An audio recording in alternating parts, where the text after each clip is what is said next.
My name is Ridley. I'm a typical pimple-faced teenager.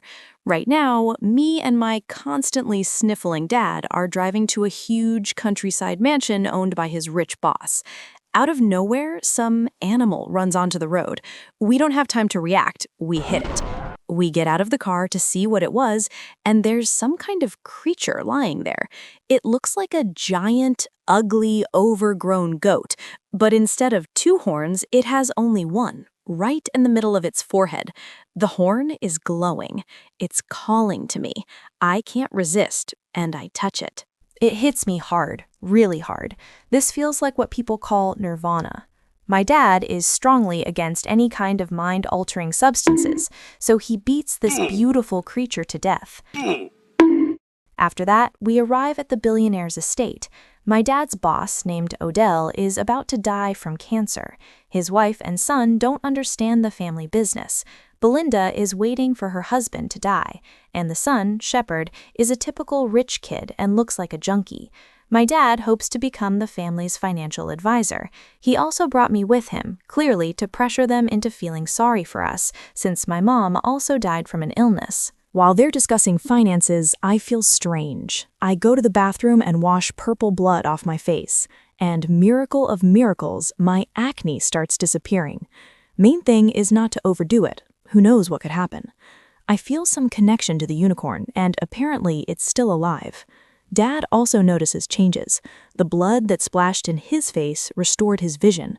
All this shows the unicorn can regenerate. Oh hell, we put it in the trunk and brought it with us. I try to tell Dad everything, but he doesn't want to listen. For him, money and success come first. Suddenly, the car started shaking, like someone inside was trying to conceive a child. Everyone ran outside and saw the unicorn smash through the glass and start panicking. The head of security put one bullet in it, blasting out its spirit and its brain at the same time. We started arguing about what kind of creature this was. Naive as we were, we told them everything that had happened on the road, even that my acne disappeared, my dad's allergies to flowers were gone, and his vision was now perfect. I wanted to call in animal specialists, biologists, and government vets, but greedy Odell didn't want to share this discovery with the world. Dad, wanting to be a partner with the rich man, supported his idea. In the evening, Dad tried to apologize, but even then he didn't want to listen to me. Sitting by the window at night, I thought about Mom. We often went to museums together to look at tapestries from the old ages. Unicorns were mentioned there. After doing a bit of research, I learned they can regenerate and are vengeful creatures. In the past, people tried to capture them many times using a pure, innocent girl, but it always ended in bloodshed and death. Over the forest, a strange phenomenon appeared, like the northern lights, and a monstrous roar could be heard. That night, I dreamed of a furious creature running through the forest. Suddenly, people in suits woke me up. They started experimenting on the unicorn's blood and horn. They took tests from me and Dad to check for side effects. From the crushed horn, Odell got an IV drip. After curing his cancer, he wanted to become immortal. The doctor said this substance cannot be recreated in a laboratory by any means. It's too unique. Then the billionaire's family decided to dismember the unicorn and turn it into the most expensive product in the world. Some of it they plan to sell on the black market for billions of dollars. The rest they'll keep for themselves, to live forever. Even when I directly warn them about the danger of what they want to do, no one wants to listen, not even my dad. Ah yes, classic movie cliché, a special teenager nobody takes seriously. Time to sulk in the car. During the transport of the corpse, the head doctor was pierced straight through by the horn and then completely gutted.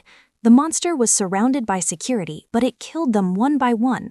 I hid under a car, then ran toward the house, ducking behind the gate. The unicorn was furious, but then it suddenly calmed. It probably saw that I'm not like the others. Taking advantage of that moment of weakness, they blasted it with a shotgun. The creature ran into the forest. The billionaire family ate unicorn steak. It was horrifying. For some reason, I told them that when I touched the unicorn's glowing horn, I saw Nirvana, and now there's a connection between us. If we don't return the baby's body, we'll die just like the people in the tapestry drawings. But things only got worse. Now, Odell wants the unicorn even more, so he can touch the horn of a living unicorn. He's preparing people for the hunt and gives my dad an ultimatum: go with them or no money, no contracts. I begged my dad not to go with them and just leave, but he didn't listen, and they went hunting. Shepard was brainwashing the young assistant of the dead doctor. He convinced her that she had to continue the doctor's work and talked her into cutting the horn off the corpse. Then he quietly stole one vial of the crushed horn and snorted it for scientific purposes. For a short time, he saw Nirvana too. At the same time, it turned out there were multiple unicorns in the forest. They impaled all the armed guards on their horns. Dad and his boss barely escaped. But the unicorns caught up with them in the inner courtyard of the mansion. Odell had clearly watched too much How to Train Your Dragon and tried to calm the creature. The monster skewered his head on its horn, like a marshmallow on a skewer. We barricaded ourselves inside the house. The monsters cut the power. I suggest giving them the baby's corpse, but everyone is against it, even my dad. They want to throw the body into the trunk and escape together in an SUV. Art decided who would go out and manually operate the gate mechanism. In the end, Art chose the bald butler. While he was opening the gate, the doctor's assistant was spotted by the predators on the other side of the yard. But when they saw the corpse's horn was missing, they went berserk and mercilessly tore her apart. Meanwhile, Shepard was getting higher and higher on the new dope. At that moment, he saw himself on the frescoes and a clue on how to capture the unicorns. He suggested using me as a human shield. My dad finally stood up against the will of their family. When we wanted to leave the house and escape, the monsters broke into the house. We hid on the second floor. I didn't understand why they were chasing us if the horn was with Shepard. I apologized to my dad for my stupidity. Realizing that we might die any second, he confessed that he had stolen the horn. He apologized and admitted he did all of this for me, because before my mom died, he promised her that I would never need anything. That's why he wanted money so badly. The second monster had already dealt with Belinda. She begged her son to shoot the oxygen tank and kill the monster along with her, but he refused. Where would he get top-tier dope after that? Dad drew the monster's attention to himself, and I got outside by jumping out of a window, but then Shepard aimed a bow at me, using me as a pure-hearted maiden. A massive black unicorn approached me, then suddenly laid down and rested its head on my knees. Shepard believed he was the chosen one. In his stupid head, a plan was already forming to breed unicorns like livestock. Dad returned with a second unicorn. It also lay down at my feet. Shepard offered Dad a partnership, claiming he always knew Elliot had big balls. Never would have guessed what kind of meat you were packing, buddy. Suddenly, Dad pierced him in the chest with the horn, and in response, he got an arrow in the liver. Shepard hoped to heal with unicorn blood, but instead he got a solid kick to the afterlife. Dad also died. The unicorn dragged his body to its baby along with the horn. By some miracle, they brought both Dad and the baby back to life, and at the same time, they turned white. I used to be white. There was an explosion. The magical creatures fled into the forest. The bald butler returned with a police officer. We were arrested as the main suspects in a mass murder. Nobody believes in unicorns, even though the house is full of evidence, including security cameras.